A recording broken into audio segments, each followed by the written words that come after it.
আসসালামু আলাইকুম। আজকে আমি আপনাদেরকে দেখাবো কিভাবে খুব সহজে ঘরে বসে প্লাজো তৈরি করবেন। নতুনদের জন্য একদম পারফেক্ট এই পদ্ধতি। তো এখানে আমি 2 ভাঁজে 4 ভাঁজ করে নিয়েছি কাপড়টি। আপনারা ভিডিওটি স্কিপ না করে সম্পূর্ণটা দেখার চেষ্টা করবেন, তাহলে একবারেই শিখতে পারবেন। তো প্রথমে আমরা কাপড়টির লম্বা মেপে নেব। এখানে আমার 2 গজ 2 গিরা কাপড় রয়েছে। এখানে আমরা রাবারের জন্য 2 ইঞ্চি দাগ টেনে নেব। রাবারের ঘর তৈরি করতে হবে। এইভাবে আমরা লাইনটি সোজা করে নেব। এখন আমাদের হাইয়ের মাপ নিতে হবে। হাইয়ের মাপ হলো আমার 14 ইঞ্চি। এখানে দাগ টেনে নেব।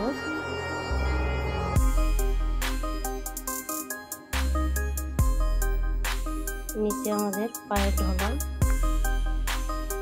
10 ইঞ্চিতে আমরা কেটে নেব। তাহলে আমার ঢলা 20 ইঞ্চি হলো, আর আমার 1 ইঞ্চি আমি সেলাই দিয়ে কম নেব। 19 ইঞ্চি আমার সেলাই করে টিকবে। এখানে আমি 10 ইঞ্চিতে মার্জিন করে দাগটি টেনে নিলাম। তখন আমরা দাগ অনুযায়ী কাটিং করব।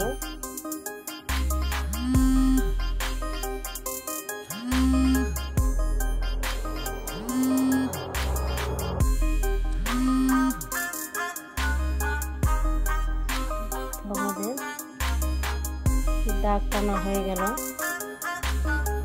দেখুন আমাদের কত সহজেই আমরা বানিয়ে ফেললাম একটি সুন্দর আর আরামদায়ক প্লাজো কাটিং।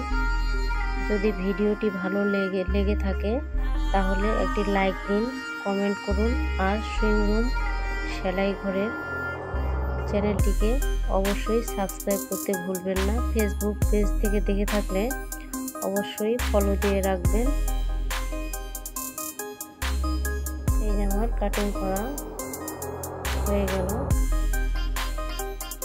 এখানে আমি কলি দিব, তাহলে ভালো সুবিধা হবে।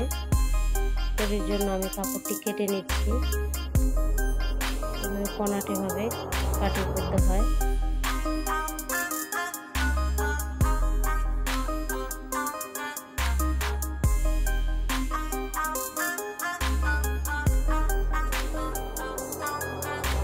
আবারও বলছি, আমার সুইং রুম সেলাই ঘর চ্যানেলটিকে সাবস্ক্রাইব করতে ভুলবেন না।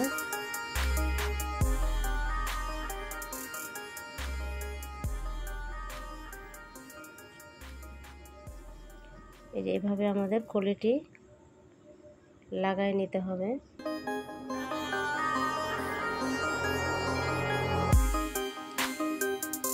তো ভালো থাকুন, সুস্থ থাকুন।